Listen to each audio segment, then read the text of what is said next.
para los números estamos llevando a cabo una mal práctica, una mal praxis.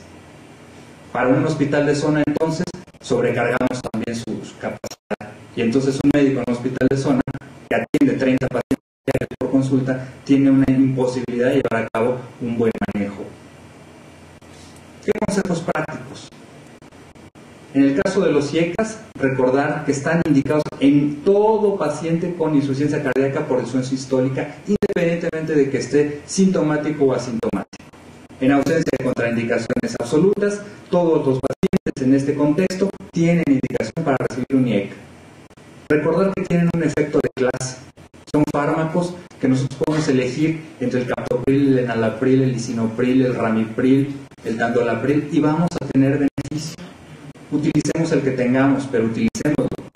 Si le podemos facilitar la vida al paciente, utilizar medicamentos como monoterapia, que tengan una vida media mucho más prolongada, pues será mejor, pero cuando no tengamos esto, no le quitemos el beneficio de esos fármacos. Recordar que son inhibidores enzimáticos, entonces hay que perseguir una dosis efectiva. No nos quedemos con el cuartito de captopril, cada 12 horas. Hay que ir titulando la dosis para tener un efecto bloqueador real. ¿Qué problemas tenemos? La tos. Evidentemente, ¿qué hacemos cuando un paciente con IECA tiene tos? Lo suspendemos. Pero no analizamos que muchas veces el paciente tiene tos por congestión o por alguna otra causa o por neumopatía. Analicemos realmente si el paciente la tos es por intolerancia. La hipotensión es clásico que ante un paciente con una presión arterial de 160, la enfermera de turno le pregunta al residente: doctor, ¿le damos el enalapril o le damos el captopril? No, difiéralo. Señores, no lo estamos usando como un antihipertensivo, lo estamos utilizando como un bloqueador neurohumoral. Recordemos que los pacientes con falla cardíaca crónica están sometidos a sobrecargas hemodinámicas que condicionan resistencias vasculares sistémicas elevadas, a pesar de que su presión sistémica se mantenga limítrofe. Entonces, no es una contraindicación la hipotensión, sobre todo si es asintomática. Claro, no estamos hablando de un paciente en estado de choque, estamos hablando de un paciente que tiene presiones limítrofes de entre 90 a 100 de sistólica, en quienes no está contraindicado continuar este medicamento. La elevación de azoados, de acuerdo a los criterios de Fonaro, publicados hace un par de años y que el estudio ADER le permitió hacerlos, si el paciente tiene una creatinina sérica hasta 2.5, puede recibir inhibidores de la ECA y no va a tener problema. La hipercalemia, si un paciente con 5.5 de potasio recibe inhibidor de la ECA, no le va a pasar nada. A lo mejor modulemos la dosis, pero no lo suspendamos, porque el beneficio que le vamos a restar al enfermo es mayor que el potencial efecto deleterio de estos medicamentos sobre los niveles de potasio. En cuestión de los ARA2, no hay controversia en intolerantes a los IECAS, pero sí hay controversia en cuanto a sustituir a los IECAS por un ARA2.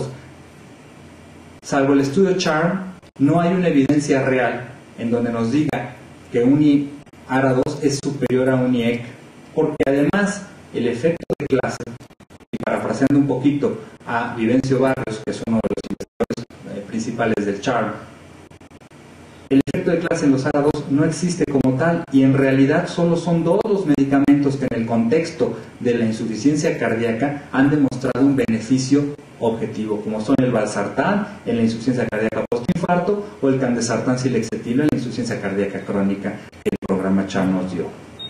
Por tal suerte, ser medicamentos de primera línea, hasta el momento pudiéramos decir que no. Más bien, son medicamentos en sustitución o de uso aditivo en pacientes no respondedores a las primeras terapias. El resto pues no tiene modificación con respecto a los IECAS. Con relación a los betabloqueantes, hay que establecer muy bien la diferencia entre lo que es una contraindicación absoluta y una precaución. Y estamos acostumbrados a que un paciente neumópata tiene una contraindicación absoluta para recibir un betabloqueante. No. Si el paciente es neumópata, pero no hay evidencia de hiperreactividad bronquial, no hay una contraindicación para no ofrecerles el beneficio de los betabloqueantes. Por ejemplo, usar el fármaco adecuado a dosis adecuadas. Desafortunadamente, cuando nosotros vemos la proporción de pacientes que usan betabloqueantes, decimos que bien, el 40% ya está usando betabloqueantes. Estamos aprendiendo a manejar la falla cardíaca. Cuando analizamos el tipo de betabloqueantes, sabemos que los principales son el propranolol y el atenolol. Fármacos que no muestran ninguna evidencia de mejoría, y en cambio los que sí muestran evidencia son subutilizados, como son el carvedilol, que es el fármaco más empleado, más estudiado de manera formal, el bisoprolol, el nebivolol, que no hay en nuestro mercado, pero que va a haber este año a partir de octubre, y el metoprolol de larga duración. Recordar el protocolo. Para que un paciente con insuficiencia cardíaca tolere un betabloqueante, bueno, pues tenemos que seguir ciertos pasos, que a lo mejor son chocosos, que a lo mejor nos consumen más tiempo, pero que nos van a permitir la tolerancia de este fármaco y la buena aceptación por parte de los enfermos. Recordar el inicio a dosis bajas con un incremento periódico cada 2 a 3 semanas. Recordar preferentemente utilizarlos en pacientes secos, es decir, fuera de estados congestivos. Recordar también que hay múltiples interacciones farmacológicas. Entonces, si yo estoy usando o voy a incrementar, voy a adicionar un betabloqueante, pues le voy a quitar un calcioantagonista con efecto cronotrópico negativo, como pudiera ser una fenilalquilamina del tipo del verapamilo, cuando no tengo indicación del mismo. Los problemas. ¿A qué problemas nos podemos encontrar? Es habitual que en un inicio pueda haber empeoramiento de los síntomas de manera leve. Hay que informar al paciente de esta situación, y si el paciente está consciente y el empeoramiento de los síntomas no es grave, debemos continuarlos. Si la bradicardia no condiciona bajo gasto, si no tenemos menos de 50 latidos por minuto y no hay alteraciones de la conducción AV, se pueden continuar. Y si hay hipotensión mientras que la sistólica no caiga por debajo de 90, se pueden y se deben continuar este tipo de medicamentos.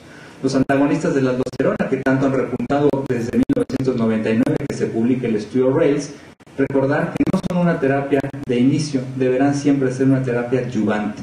Entonces no vamos a iniciar con espiro o con eplerenona, iniciemos con IECAS, con betabloqueantes. ¿Cuál es la evidencia? Aunque es muy sólida, es escasa, y solamente tenemos 2 grandes estudios, como el RAILS, en donde la población de pacientes son pacientes en clase funcional 3 o 4 con grave daño miocárdico, menos de 35 de fracción de expulsión. Y el EFESUS con eplerenona en la insuficiencia cardíaca o disfunción sistólica ventricular izquierda o diabetes mellitus postinfarto, en donde no hay duda. Recordar que los pacientes que reciben un antagonista de la aldosterona no lo deben recibir como si fueran cirróticos, y vemos en indicaciones médicas 100 miligramos de espironolactona. El riesgo de hipercalemia, de calocitosis es muy elevado. La dosis para la